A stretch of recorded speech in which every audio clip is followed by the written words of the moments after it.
पवन सिंह काराकाट लोकसभा क्षेत्र से जब चुनाव हारे तो सभी सोचने लगे कि अब क्या होगा।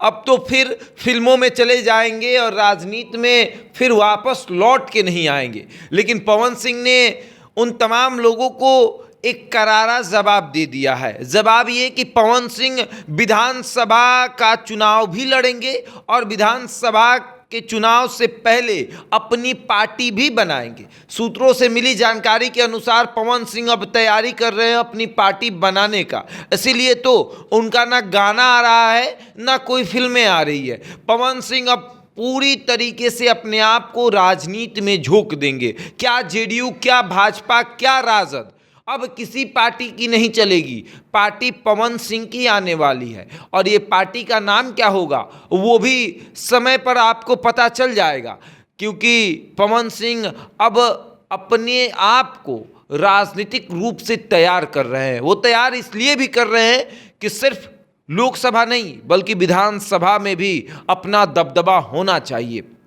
विधानसभा में दबदबा होगा, लोकसभा में अपने आप दबदबा हो जाएगा। एक पार्टी ऐसी बनानी है जिसकी कम से कम बिहार में 10 से 20 विधायक होने चाहिए और वो विधायक सिर्फ और सिर्फ दबे कुचलों की आवाज़ उठाएंगे। जो लोग दबे हुए हैं उनकी आवाज़ बनेंगे।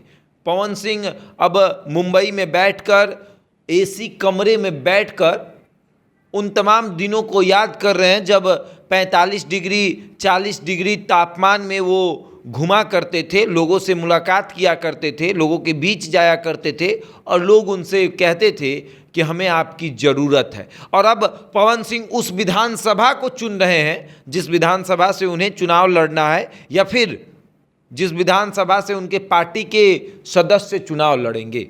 उम्मीदवारों का भी चयन होगा, उम्मीदवार भी उतरेंगे मैदान में, पवन सिंह की पार्टी भी बनेगी और वो पार्टी अकेले चुनावी मैदान में होगी।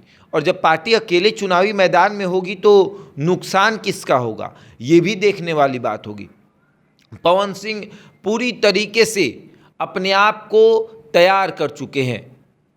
भोजपुरी में बड़े बड़े गानों को देने के बाद, भोजपुरी में मिलियन भोजपुरी गानों को दिखाने के बाद अब बिहार की राजनीति को समझना पवन सिंह के लिए एक बड़ा चैलेंज का विषय था।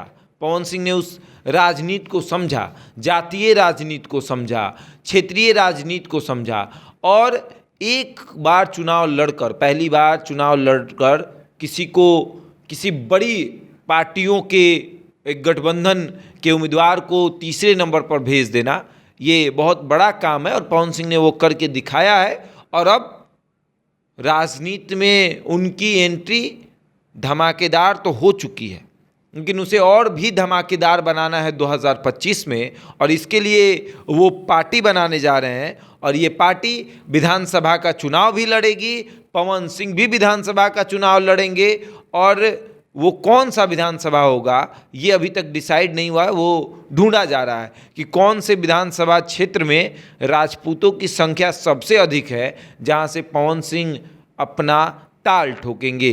पार्टी उनकी होगी, निर्दलीय नहीं उतरेंगे, पार्टी से उतरेंगे और सिर्फ खुद नहीं उतरेंगे, अपने साथ साथ 150 लोगों को भी चुनावी मैदान में उतारेंगे और उन्हें चुनाव जिताएंगे। बहरहाल इस खबर में इतना ही। बने रहे हमारे साथ और देखते रहे द इंडिया टॉप।